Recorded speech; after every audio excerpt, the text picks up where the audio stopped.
Welcome back to the official Atari Games podcast. This is Jason here, and we got a pretty good one here today. I mean, they're all good, but this one is especially fun because we're joined by our friends at Graphite Lab. It's been a little while, but we're joined by Matt Raithel, studio director of Graphite Lab. Matt, welcome back. How you doing? Thanks, Jason. It is good to be here. Good. We're joined by John Mikula, game director of Mr. Run and Jump. John, welcome back. How's it going? It's going good, Jason. Good to be back. Right. And joined by a very special guest, Trevor, a.k.a. Altabiscuit, who is a Mr. Run and Jump speedrunner. Alta, thanks for joining the pod. How's it going? Yeah, no problem. I think I might have spoken to some of you last year at PAX. Yeah. Well, we'll get into that a little bit later. We're going to talk about all things Mr. Run and Jump speedrunning later on in the show. That'll be the main topic of conversation. But first, of course, some housekeeping. We got to do it.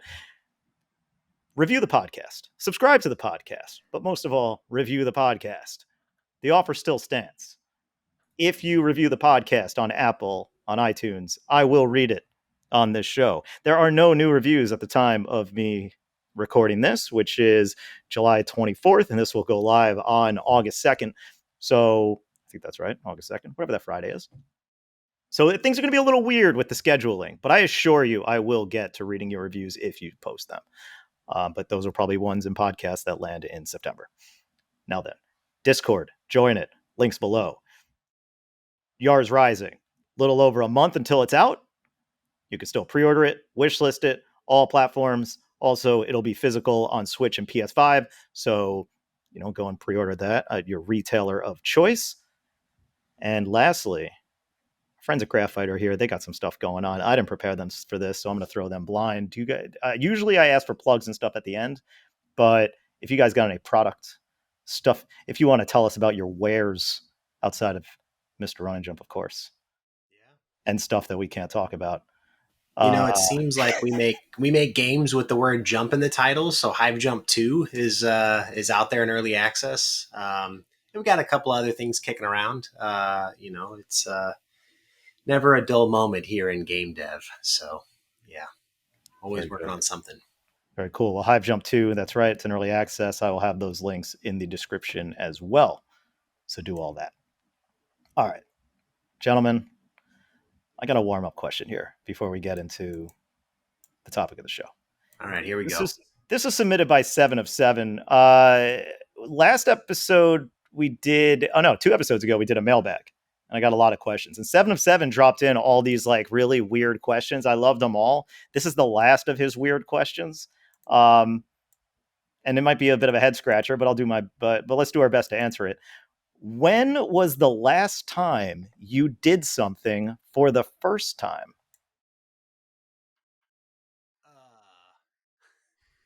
Yeah. Now, keep in mind, I'm going to stall a little bit because these guys have not heard this question until this very moment.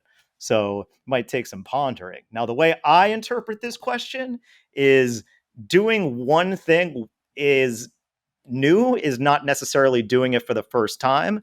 First would indicate it is at least repeatable once and that there would be a second. So... Well, I just got a limited edition cartridge for Mr. Run and Jump and got to open that. Like, that's pretty cool. That's the first time that I've ever opened a limited edition cartridge box, shipment for something that I was connected with. So that's pretty damn cool, right? Yeah, I think so. Would you say that's like the first? Is that the first time you've opened a brand new 2600 game? Well, we had the orange box first, right? So like this is the special edition. Like opening it with the manual was really cool.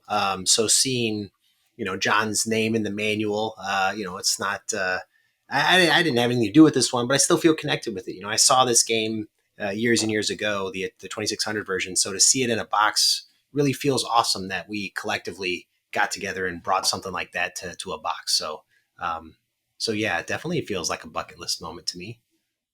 Very cool that you just completely changed the whole point of the question. But that was good. That was the question. I said, it's a bucket list thing for me. All right, yeah, but also, that's not don't really... let this guy run your answers. You answer the way you want. That's how we do things here. What do you mean? That's how we do things here. Oh, I'm sorry. This is the Matt show now.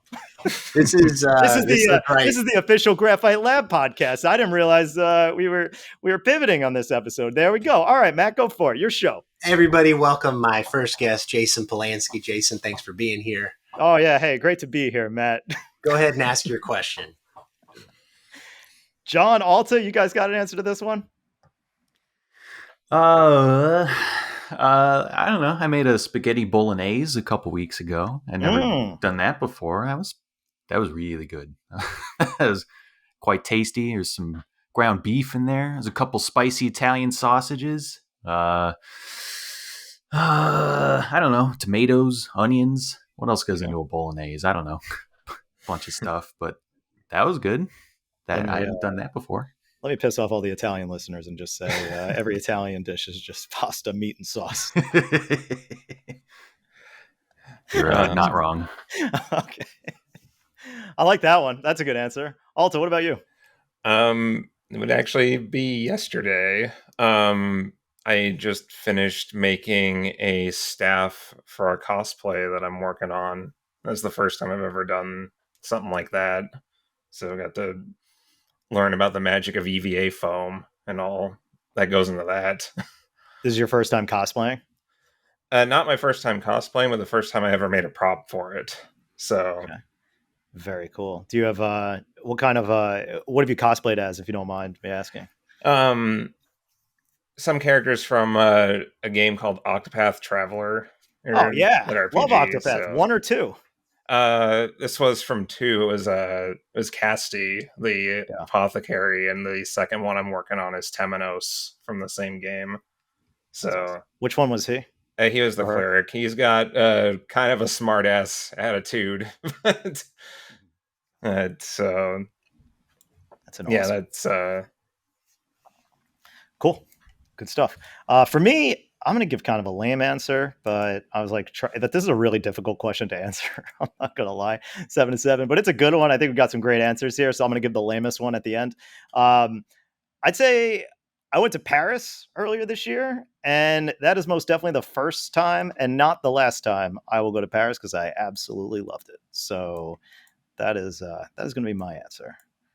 Nice. How long were you there? I was there for about maybe 3 or 4 nights, something like that. We actually have an office out there in Paris, so I was working remote. Oh yeah, that's right. Got there on a Sunday or Friday, one of those. I went there from Portugal, and it was just awesome. Amazing food, beautiful city just to walk around. Like, could just do that. Don't even need to do anything. Just walk around and be like, oh, I'm in Paris. Like, it feels distinctly like its own thing, and I like a city like that has its own unique identity. So yeah, that would be an answer. Yeah. I was there. I took a vacation to Amsterdam like a couple years ago. And when I was there, because I was there for like 12 days or whatever it was. And so like, I was like, one of those days I was like, just go to Paris, because it's like, you get a plane ticket there. It was like $80 or something like that, like round trip. It was crazy. So I'm just like, yeah, whatever. I'll take a day and I'll go see the Eiffel Tower and, I don't know, eat some duck confit and then fly home later that day. And it was great. It's a fun time. Yeah, it's awesome. Highly recommend it. If it's a quick shot for anybody in Europe, yeah, you got to go. It's incredible. Had phenomenal food. Like I said, walk around the city is great. And the Eiffel Tower is just one of those things where some people are saying, oh, it's not that appealing. It's not that interesting. It's not that cool. I'm like, are you kidding me? That thing is so cool. Just walk under it. Just walking under it and appreciating the structure that is the Eiffel Tower is crazy. So, all right. Yeah, it's pretty good. They had a bunch of did they have a bunch of armed guards around it when I went? Were they there when you were there? Maybe, probably. There was a big wall around the whole thing. So you had to go through some sort of special security to even get in. Yeah, it was kind of funky. I remember. And to sidle, behind a bunch of guys with machine guns to, before they let me in there. And I'm like, ooh, this is kind of funky. Unfortunately, there is probably a good reason for that, but we don't need to get into this state of geopolitics. So let us move on. Enough dillying, enough dallying. Let's get on to the topic of the show. All right. We are here with Altabiscuit. we're here to talk about speedrunning Mr. Run and Jump, and he's going to start playing a little bit, giving us a bit of a demonstration. I hope. Now, I've seen your ability to talk and play the last time you did this at Summer Games Done Quick. So I have confidence you can do that again as we hurl questions. There is no pressure. This is not an official score. And the reason why this aligns nicely is because he will be doing a speed run of Mr. Run and Jump at PAX West on Sunday, September 1st at 11 a.m. The where is not yet determined, but check out the PAX website and you can see all about it. Cheer him on if you're there. Streaming, don't know, but I'm sure we'll stream somewhere. And really cool stuff. So yeah, why don't we jump in? Let's start watching you play, and I'm just gonna hurl out the first question, and I encourage guys, John and Matt, to jump in with questions of your own. And I want to know, how did you become aware of Mr. Run and Jump? What was your first exposure? It was at PAX West last year, of all places. But my buddy's studio was there with me, and we were just walking along the show floor, and that we saw the speedrun leaderboard that y'all had there, and it's like, well, we got to check this out. And then we were hooked immediately. So I think a lot of other people from the Games Done Quick crew were also like trying to win a key from y'all at that PAX. So it's a good one. Yeah. Were you there was it the first day, like right in there, right at the top? Because I feel like you might have come back once or twice. Yeah. Yeah, we came back a couple days. I was only there for the weekend, but I think Studio and Scent and a few others were also just there for the entire week, or weekend. That's awesome. I don't know, like I grew up in the house of Mario, so platformers are my bread and butter, and Super Meat Boy was like the first precision platformer type of game I played that I'd call tough but fair. So this this is definitely the kind of game for me. Yeah. And the Ghost update did a hell of a lot for helping just figure out how to do things faster in real time, because an often underappreciated part of speedrunning is timing out everything. It's also really tedious and not something everybody likes to do, but the Ghost update definitely sped things up significantly.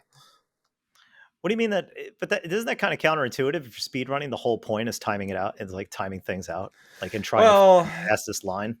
Yeah, but also, some things are like, especially in a game like this where it's like really precise and you're dealing with like milliseconds of difference, sometimes it can be hard to tell without counting each individual frame, and that's where where it can get a little tedious in that regard.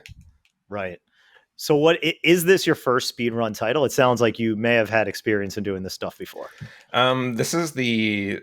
This game is the 6th run I've done at a GDQ. I've been speedrunning for a little over 10 years at this point and been connected to the community for much longer than that. So that's awesome. So what are those? What kind of titles were those? Like, give us. I want to know about your journey of like becoming a speedrunner. What was the start? I'd say just casually the first speed runs I ever tried was like Super Mario Brothers 3. That was I think it was like around 2005. There was that viral video that went around of that Mario Brothers 3 task that beat it in like 11 minutes or something. So that captured my imagination of like, hey, I can just do this and this is really fun. But as far as on the GDQ stage goes, the first one I ever did was Mario and Luigi Superstar Saga. Oh, wow. So, okay. Almost died there. Good. By the way, we will have a YouTube link. If you're listening to this on the audio, I implore you, please go to the YouTube video so you can see this man work. Yeah, I'm like delightfully distracted right now. I'm just like, I'm just watching this screen. I feel like I should be engaging more, but I'm just like blown away by what you've been able to do. It's super cool. I thought this was the Matt show. I'm sorry. I guess I got to be the professional on this. Yeah, I know, right? Yeah. So Superstar Saga, that's fascinating because that's an RPG. So, because wow, As it turns out, it's a very glitchy game, and I had no idea when I first played it. So is that one on the DS or Game Boy Advance? The Game Boy Advance. Okay. So that was my first journey into it. I did New Super Mario Brothers on the DS at one point. Okay, that's a great one. Octopath Traveler 1 and 2. Oh my God, I did those I can't as well. even imagine. Oh wow. So what kind of speeds did you get on Octopath? So it was funny how I got onto that game because I saw my friends like just casually learning a new category for it at one of the GDQs, and it's like, this game looks fun. So then I jumped in on it. Turns out that game's really busted because you can pay mercenaries to kill the bosses for you. So you're just beating things completely underleveled in that game. There's also that if you ever need to, like, I guess you wouldn't even need to use this trick because there's that dancing trick where you can get like an XP multiplier in that by like doing a dance, and then you could just become super over leveled as well. So it's funny you mentioned that because a few categories have been ruined by introducing that into the run. So it's just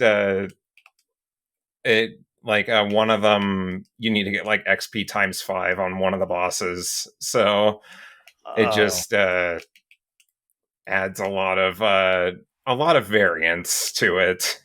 I guess the best kind of speed run, would you say, is one that relies purely on skill? So by introducing that element of chance and luck, then all of a sudden you're not the master of your run. Because if it requires a coin toss and then all of a sudden it's tails, then you're like, well, I can't do it. Yeah, and that's where Mr. Run and Jump, like, at least as far as I can tell, there isn't any randomness to it, so it's just all on you to execute everything.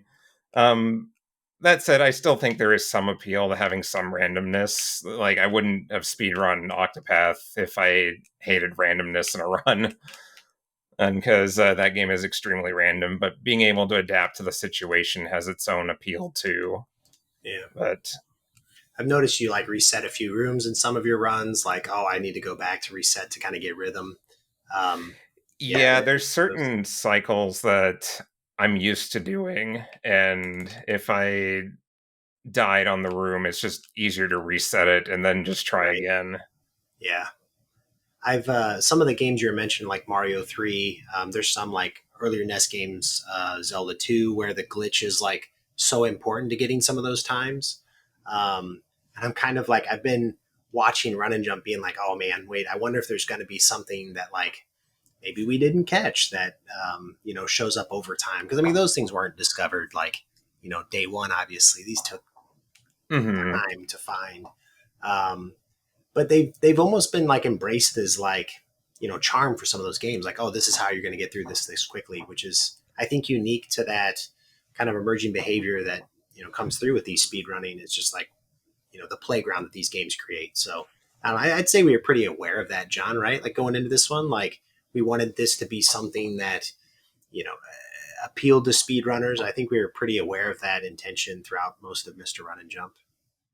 Yeah, definitely. Because from kind of the get-go, I've said this on our streams and other places, I'm sure, but I referenced like Crash Bandicoot 3 and what kind of became like the traditional Crash Bandicoot format, where they would, you'd have like kind of your level layout, and then you get the crystal as kind of your main collectible, as kind of your just get to the end of the level kind of route, and then if you break all the boxes, that's, you get a gem for that. And then if you beat the level under a certain amount of time, that is a speed relic you get. So we kind of modeled that format for Mr. Run and Jump with, the different orbs, right? Where, you collect all the shards to get a shard orb, and you beat the level under a certain amount of time to get the time orb. So yeah, so that kind of that model was always there from the beginning. But yeah, it's like, I'm not a speedrunner personally, right? Like, Matt, you've dabbled with like, well, I know you're into Ninja Gaiden for a while. I've only done that one game, and man, when I did it, I was like in the top 50. I was feeling pretty good about myself.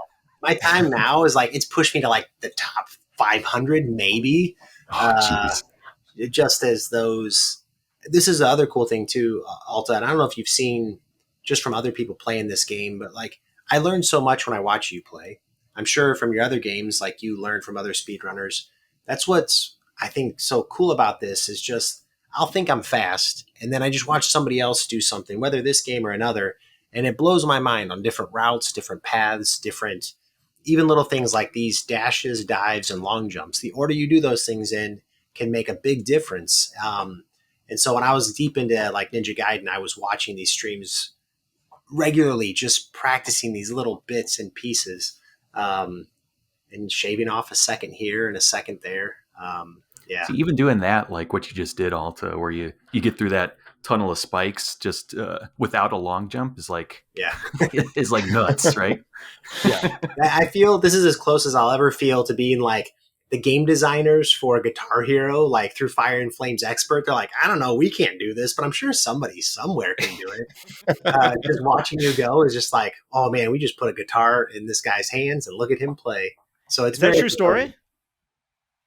I wouldn't be surprised if that was, like DDR probably has a similar kind of story with some of those. Yeah. Oh man. Oh no, I don't know if that's what they were saying. Okay. I've always pressed our team to like design experiences to push players to their limits. It doesn't show up in all of our games, of course, but like we know that the players who just keep, playing, they'll find ways to kind of push themselves. And I think our last 3 Atari productions have signs of difficulty that go under that sentence. We had a Combinera prior to this that has a lot of challenge to it, and Run and Jump has challenge, and Quamp does too. And so we have a lot of faith in our players to persevere and to find kind of ways to do these things. So yeah.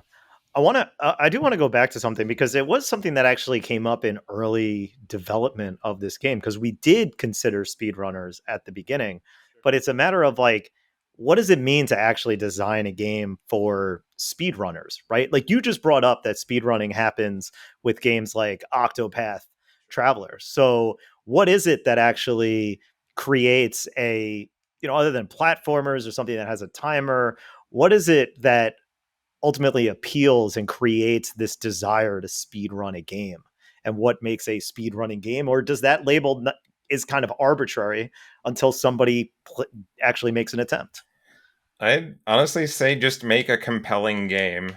Like I've seen people even speed run some games which end up on worst games of all time lists, and if you make a game that's compelling, like, people are going to speedrun it. And that's just, any game that you love, you'll want to get more out of it. And speedrunning is a good way to do that. That's actually a question I also want to ask, which is how do you balance your gameplay time? Is it always like, do you play games for the speedrunning challenge, or do you balance between playing a game like more at like more of a leisure pace? Like how do you play games knowing that you could blast through an entire round of Mr. Run and Jump in like 30 minutes or less? Well, it certainly didn't start like that. Some of my earliest runs were sure, very dreadful, but and at like certain kinds of games, I feel like I'm more likely to speedrun like games like this. But there's some other games where I just have no interest in speedrunning, or it's just not in my skill set to do it. So sometimes the glitch hunter in me will still try to find things for people, like the glitch hunters in various communities are just as valuable as the runners and the people who route the games. But Well, you got John right here if you want to tell him about any glitches or bugs that you found while you're. Yeah, that's what I was waiting for. I was like, oh man, is he gonna find a crack in the wall or something? Well, I noticed. Do you have like 121 orbs on the level select? Is that right? Yeah. How did you get that extra orb? Because there's only supposed to be 120. I snuck one in there, Johnny. I before we hit ship, I snuck an extra orb on there. I didn't tell you The Matt about it. Raithel orb. That's right. All you gotta do is wait till my name comes up in the credits, and then you blow into the microphone of the DS, and then it all works. There you go. Wow. God. I don't even remember where the 121st orb came from. I haven't collected the shards in quite a while. Doing like 100% run of this game from start to finish would be very daunting. I will leave that to the next generation of runners for this game, as it were. That's your limit? Oh man, I was wondering how you're going to get through this, like the swarm of bees and that kind of stuff. Well, I've been curious about this. So, you're obviously at this for a while. What kind of tips would you share with your prospective competition? Like people who want to get into speedrun either for this game, but also knowing that you have like more experience in speedrunning in general. How would someone approach this and be like, man, I would love to do this, but it just seems like a daunting task to play the same thing over and over and over again? Well, just being able to practice levels individually and not have to do it all at once helps a lot for that. And especially now that there's ghosts, like, you don't have to compare against somebody who has experience with this game right away. You can just race against yourself and you just naturally get better from that. And then, as you improve, you can start looking at how other people have run the game. Because I've seen some of the strategies even I picked up from other people that have uploaded individual levels on YouTube. So, like, it's not just something that I all did on my own either. Like, my friend Tony figured out a skip in this level earlier, or where we high jump in through the spikes. So, like, it's very much a collaborative thing in speedrunning in general. It's usually not just one person. So it's like, if you look at any of the recordings of my old personal bests on here, like, they look nothing like this. So everybody starts somewhere. Oh yeah, I'll bet. When did you feel comfortable enough to start recording and throw them out there? So I actually submitted this for AGDQ back in January, but it didn't make it. And there's a lot of runs that get submitted for the GDQ. So, even if they like a run, they may not be able to fit everything in. But sure. I'm kind of glad that they didn't accept it in January because, you had the Ghost update. And then, my runs by the time SGDQ rolled around were a lot better than the ones back in January. So I feel like the extra time let me put on a better show for it. That's awesome. Now, what controller are you using? And are you using a D-pad or a thumbstick? This will probably make the Celeste runners cringe, but I'm using a Switch controller and I'm using the analog stick. But yeah, you can't use the D-pad on this. If it's a pro controller, you can't use the D-pad on that thing. That's for sure. Yeah. And also it's just easier on my hands to use the analog stick. Like, oh my god. In games like this, like, I press hard down on the D-pad without even realize I'm doing it. So it just becomes too painful unless I'm using the stick. Just like, hey, I am but that's a good point. I think you have to find that style, because when it's like, how do you how does the stress, quote unquote, for lack of a better term, translate to what you're doing? It's like it's the equivalent of when someone's playing a racing game and they like turn the whole controller. It's like, well, that's not helping you steer. Just like smashing the hell out of a button is not going to help it work any faster.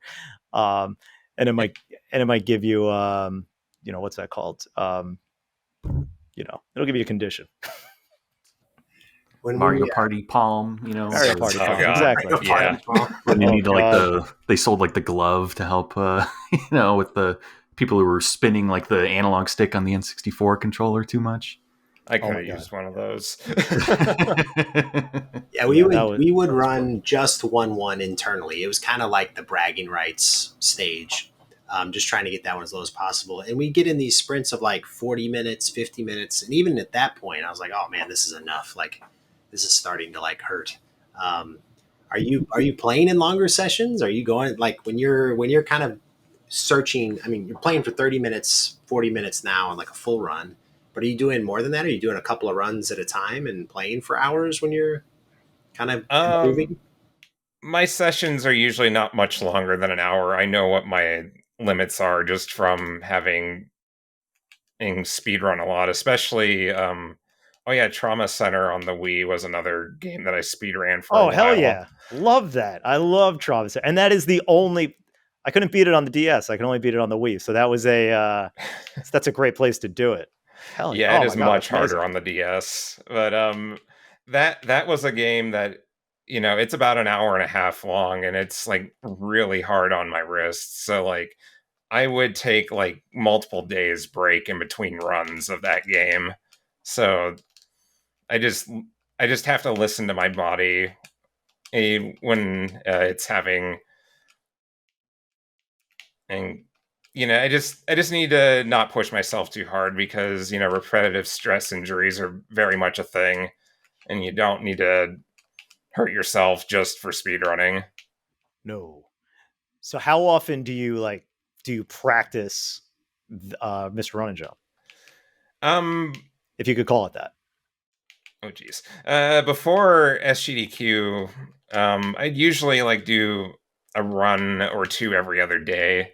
And for days that I didn't have the time necessarily to do it, given that I could just practice any of the problem levels that I had as one-offs, I could just like, I got 10 minutes. I'll just do a couple of attempts here on this one level. So it was very good for that. Oh my. this level used to be one of my demons. So well, there you go. You just opened the door for my next question, which is your favorite level and your most hated level. I was going to ask the same questions, and specifically, I want to know, like, is there a quality that makes like a level better or worse at speedrunning than the others, right? So my favorite one to speedrun was probably Blue 2, I think, or Red 3. Which, it's funny that I say Red 3 because I think that's the hardest level in the entire game, at least aside from the dark levels. But we're going to get to those. But, just the process of figuring out what to do was rewarding. As far as my least favorite levels to speedrun, probably this one, actually. It's mostly the beginning part's just mostly memorizing what you got to do, and there isn't a whole lot of room for trying to sneak through things. You just have to do it right, and I seem to have mildly forgotten what to do here. So is that generally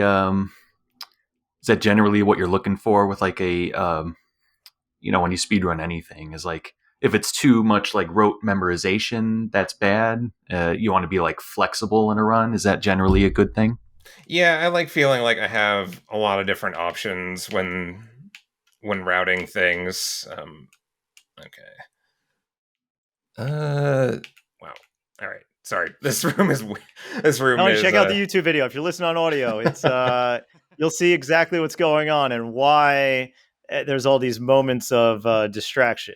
So it's worth it. I assure you. The conversation's interesting, but watching watching him play at the same time. Look, I gotta commend you before you get back to that answer, because like the just like somebody said to me before, like, oh, it's amazing how you could play and also do these have these conversations at the same time. This is another level of that. I have to commend you for being able to go through all this stuff while being able to carry a conversation, especially with all the chaos that's happening on screen. This is wild.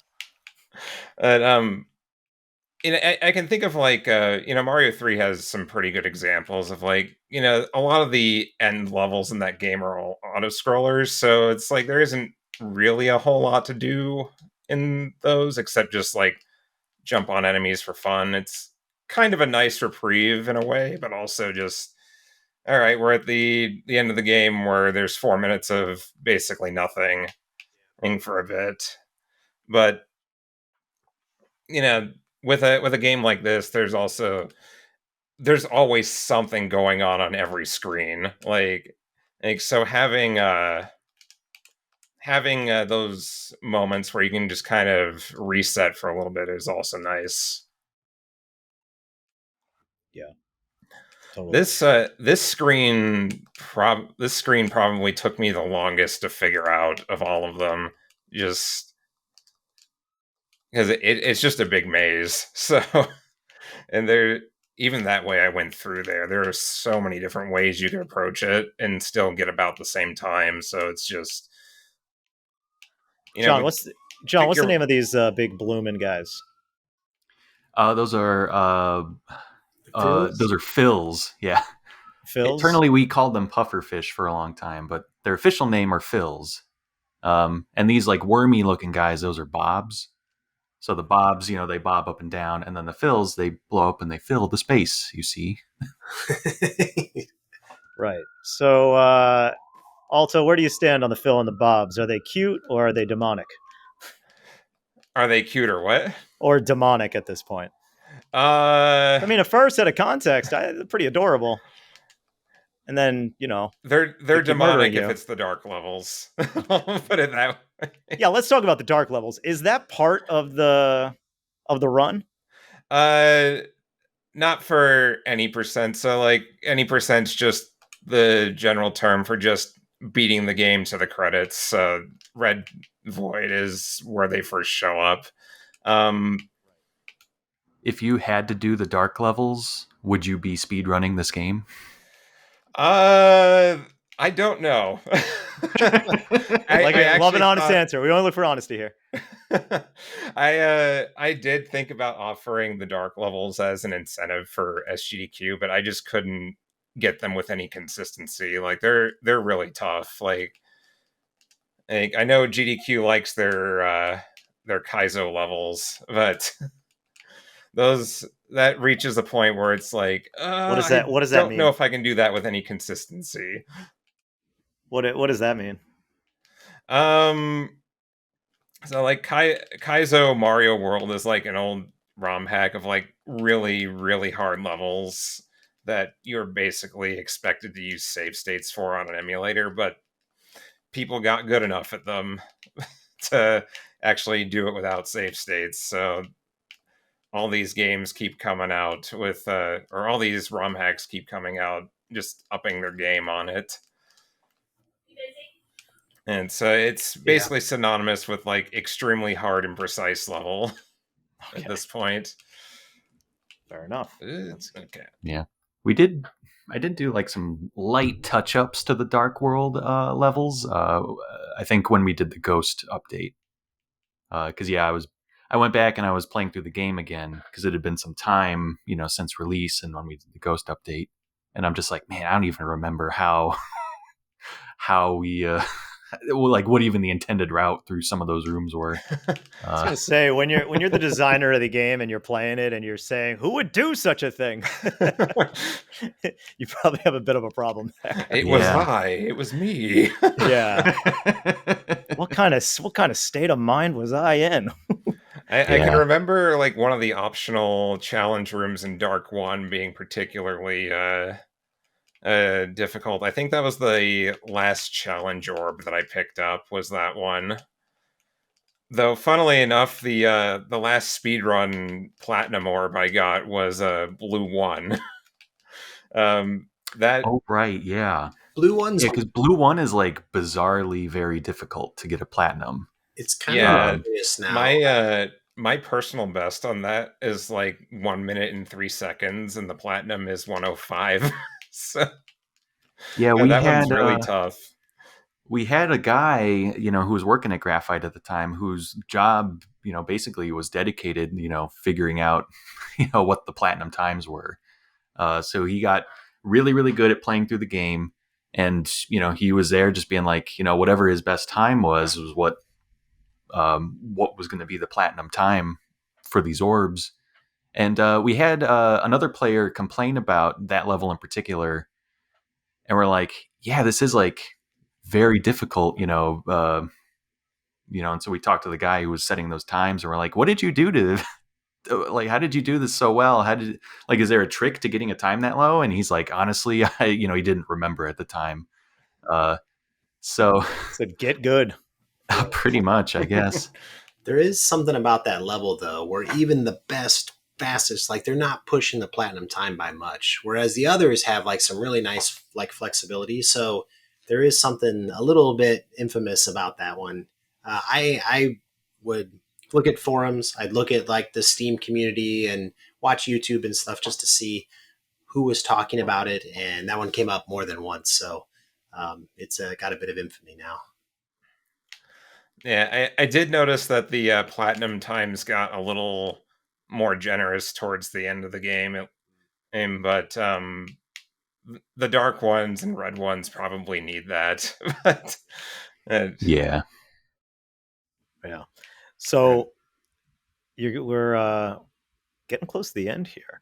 I gotta ask, what is there any speed runs that you're working on now that you haven't like entered for competition yet? Not really at the moment. I'll need to resharpen up for PAX West soon, but nowadays I kind of just if the I let the speed runs find me instead of looking for it, because speedrun burnout is definitely something that other speedrunners have gotten. So Yeah, I could imagine.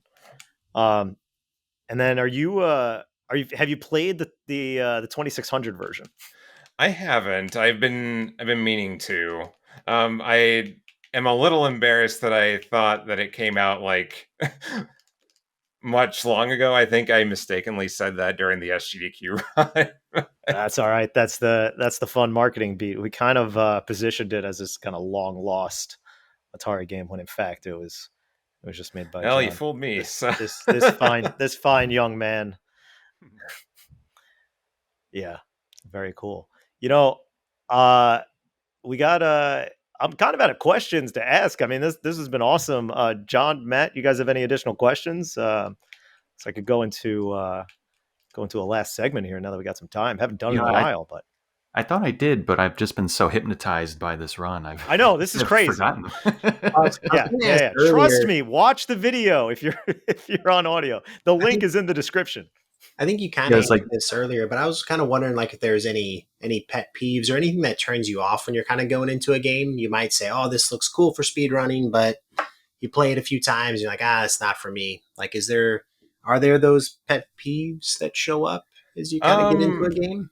Probably the main thing is like that. This is something in like very text heavy games, but no way to quickly skip through text because nobody likes mashing the A button or whatever to skip through text because it just wears you out. Though communities have been getting more open to the idea of using turbo controllers over the years, but is that something you have to disclose? Like if you're posting times on any kind of record keeping website, like is that a separate, like kind of like any percent or pacifist runs, is like using a turbo controller disqualify you from some rankings? It depends on the game and the community because some of them allow it without any issue. Some of them don't. It kind of depends on what the game is and how it changes the game. Like if it's just skipping text, then people just universally don't like mashing for, especially for longer RPGs for like hours. But sometimes a turbo controller changes how the game plays, so or introduces glitches and stuff. So it's weird. No, it makes sense. And then you got like PC games where you can just bind something to a scroll wheel and and just go that. So like nothing's ever really cut and dry with it. Makes sense. I'd say with this game, just as an aside, like one of the big things that I had to really rein in during the SGDQ run is like, dying on the same screen over and over again can get pretty tilting at times. So just keeping your cool is like the big thing. And like one of the people during the live chat on the GDQ stream was like, said that they aspire to have the level of zen that I do. So it's like, I guess I wasn't tilted during the run, so that's good. For being, what was it, like 3 a.m. that you did the last run? Yeah. Something crazy like that. I would have been the most angry, rated R, like that's impressive that you did it at that time in the morning too. I think I was just completely running on adrenaline that day. I did not sleep very well. So can I ask a interrupting question there? You kept saying that you were in like a was it like a prep room or something? I was watching your tweets and you kept saying like you're in this room or that room, or was that a practice room? What is it like before you go on stage? So they have a general practice room that's also kind of like the free play room where anybody can just go in and play. And then they got the private practice room for runners who run within the next 24 hours where it can be quiet and all that. So really the GDQ experience is kind of more close to MagFest than a PAX kind of thing, because it's a much smaller thing and you're kind of finding your own entertainment. But they do have stuff to do on site. Like there's a board game room, there's an arcade, and with like every rhythm game you could think of. And were there other streamers there that you recognized? Like if you followed some of the real big streamers where you're walking, you're like, oh, that's this guy or that guy that you recognized from other games? Oh yeah, and like a lot of them I've just known from just being in speedrunning for a long time. Like I'm sure if you haven't heard of No. I'm sure if you don't know who like Spike Vegeta is, for example, you've probably heard his voice on the GDQ stream at one point or another. So he's pretty well known because of that. Gotcha. Yeah, but sometimes you get some pretty large streamers that end up doing runs. Any of them that I followed, so it's they pretty carry cool. that zenness that you were describing, where they're just kind of like chill and have to kind of keep their vibe throughout it, the rhythm of it, and yeah, nice, cool, very cool. I gotta ask, so that actually triggered another question. What's your GDQ prep ritual? So what do you have to do right before you go out there to give it a run? Do you have to like listen to some music? Do you have to drink a special drink? Eat a snack? So I've been a pretty regular appearance at the 3 a.m. time slot. Like 4 of my 6 runs have been at graveyard shifts. So it's the decision to either stay up all night or or try to get a little bit of sleep, but it's downing a bunch of coffee at the start. Yeah. But otherwise it's just practicing and at least one run a day and not trying to overdo it, and because I want to enjoy the event too, and also just practicing way too much could also just have the opposite effect. At least for me it does. So very cool. All right, well let's wrap up with the segment I haven't actually done in a while. I think I was doing it the last time you guys were on, John and Matt. So what are we playing? One game we're playing, we'll do this fast. we'll go around the horn here. Go once here. John, let's start with you. Any game? What have you been playing recently? I've been playing a game called Warhammer 40K Chaos Gate: Demon Hunters. Wow, it's a lot of mouthful. Essentially, it's Warhammer 40K a la XCOM. So it's like, well, I don't know. That pretty much sums it up. Like if you're familiar with like the newer Firaxis XCOM games, it's kind of that with a 40K veneer over it. So tactical kind of turn-based combat, and you're bringing around like a squad of space marines to fight the forces of Nurgle as they're trying to take over the galaxy with the Bloom Pox or whatever they call it. So, yeah, it's a game that came out maybe a couple years ago, and it's been installed on my machine all this time, and like I've started it a couple times, but you get into kind of these like failure cycles, because it's kind of this, tough as nails kind of strategy game where you have to, make a lot of, good decisions, kind of back to back.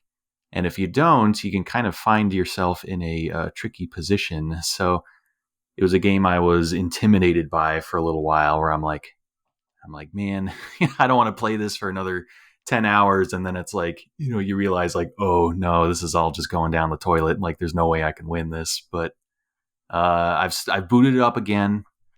I found some tips and some tricks online, and I feel like I have a much better handle on it now. So that's what I've been playing last couple nights. Very cool. Alta, how about you? What are you playing when you're not speedrunning? Or maybe it's when you're speedrunning. However you want to answer that question. It's up to you. Yeah. The game I've been playing a lot of lately, aside from Mr. Run and Jump, is it's randomizers are pretty popular in the speedrunning community because it's just another way to enjoy a game. So it's been a lot of Donkey Kong 64 for me. So. Oh man! Oh wow! You could have given me 1,000 guesses. I would have never guessed that. That is awesome. It's really fun. Sure. Oh my god, we're now watching him play the dark levels here, and this is harrowing. It's a harrowing experience. What is it about Donkey Kong 64 that's appealing to you? Now, let's just talk about Donkey Kong 64 for an hour. Well, there's just it's like the biggest collectathon ever, right? So there's so many different items that unlock everything, and a lot of people have probably seen like Super Metroid or Link to the Past, but this like just turns up the randomness to 11 with just how many items there are. So it's just there's a big skill floor to it, but also a low skill floor to it rather, but also a really high skill ceiling. So there's just not only just from the execution, but from just deciphering the hint system and all that. So like they really did a good job with it. Yeah, that's cool. That's awesome. Matt, how about yourself? Can I interrupt just a bit of brief like trivia on this stage, I guess? Yeah, please. How many controllers did you break while playing it? Well, probably many. But in a previous life, we as a team were, I've always wanted to make a black and white game, like just black and white, just for artistic, impression choice sake. And we got the chance to do a Spy versus Spy game from the old Spy versus Spy comic. Oh, yeah. Not let us make it in black and white. They wanted us to make it in color, and it drove me insane as an art director. Since that time, 3 games with Atari and Graphite Lab, and you have supported our artistic vision where we've had black and white stages in Common Era, black and white stages in Mr. Run and Jump, and then Quam 2, for goodness sake, which is like black and white. So you've healed my soul, Jason, our collaborations with Atari, and I appreciate your support of our artistic visions. I'm playing SteamWorld Heist, which is an old game, I think, but great game. Sequel's coming out. Right, like in a month maybe, or like next week. So I played through Dig 2, and then now Heist. Oh, love those games. Love the Dig games. Good ones. How's that treating you? good. I just started playing Heist yesterday, so it's like 2D XCOM, and it's very cool and fun and just good production value. They're not long games, but they're fun. Yeah, they're really good at pacing. I played that on the Vita. It's awesome. Oh wow. Yeah, love the Vita. Don't be shocked by my love of the Vita. I'm surprised. God, yeah. When did that game come out? The SteamWorld Heist, maybe 8 years ago. Something yeah, like that. I want to say it's like a 2013 or something. It's pretty. Yeah. It's pretty back there. Yeah, but it's great. Mm-hmm. As in my for mind, me, Vita is so far back. I'm like, nothing's going to be on there. But I guess that's not true. No, a lot of stuff on there. As for me, man, I've been like bouncing around a little bit, but I did just finish. Since we're talking about platformers, I'll just bring this up. I finally played through Bowser's Fury, which was the extra game in Super Mario 3D World on the Switch. And this is like the mini open world Mario 3D platforming game. And it's great. It's great. Looks great, runs great. It's Mario, so it's got that magic. It's just immediately fun to pick up and play and collect all these little cat shines, which are adorable. The cats are adorable. You get into the cat suit, you fight. There's like a kaiju battle at the end of each one of these sections where you fight Bowser. And man, I just had a good old time playing it. The last time I tried to play it, it was right on the heels of playing through World, which is great, but I think I was a little bit tired of Mario at that point. So I'm like, I didn't get very far in it this time. I like blitzed it. I had a great time. So highly recommend checking that out. That game is tremendous. Yeah. It's like tremendous. You know what? I didn't want to talk about it because I didn't play very much of it. But speaking of open world platformers, and I forget the name of the team who's developing it, but a game called The Big Catch Tackle Box came out, which I guess the big catch is a Kickstarter game. And that was kind of their pitch, is like open world platformer.